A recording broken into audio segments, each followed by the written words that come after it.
There's so many different ways that our members can live a life on mission, and one of the best ways is to build relationships with people in our own community.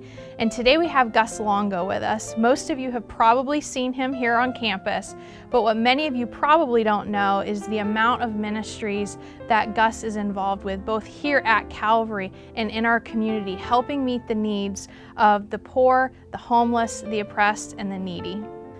Well, Gus, tell me about how you first got involved at the Homeless Empowerment Program.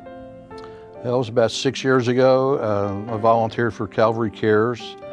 I had an opportunity to see and just feel what it's like to feed the homeless, and I really enjoyed it. And so during that week I prayed and I said, Lord, this is something that I would really like to do.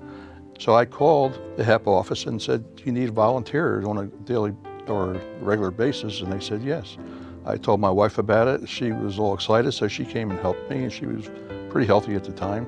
So we both started helping and serving the homeless in the kitchen and in some other areas. So it really doesn't take a whole lot to put food on a dish and serve it to someone, and to look at into their eyes and see that they're happy to receive a meal. I enjoy when people say thank you, and I really enjoy it when people say God bless you. That just makes my day, and it makes me want to keep coming back and serving. Yeah, when the people asked Jesus, when did you see us hungry and feed us? And Jesus said, whenever you did it for the least of these, my brethren, you did it for me. So that was always my motto, to help the people whenever I could.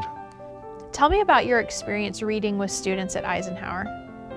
I think a lot of these children maybe have single parents, and maybe the single parents don't have a lot of time to spend with their children after school. So to sit there and read with the children, they would just sit there with their elbows on the table, with their hands folded underneath their chin, and they would be fixated on it. And they loved it. They loved the attention.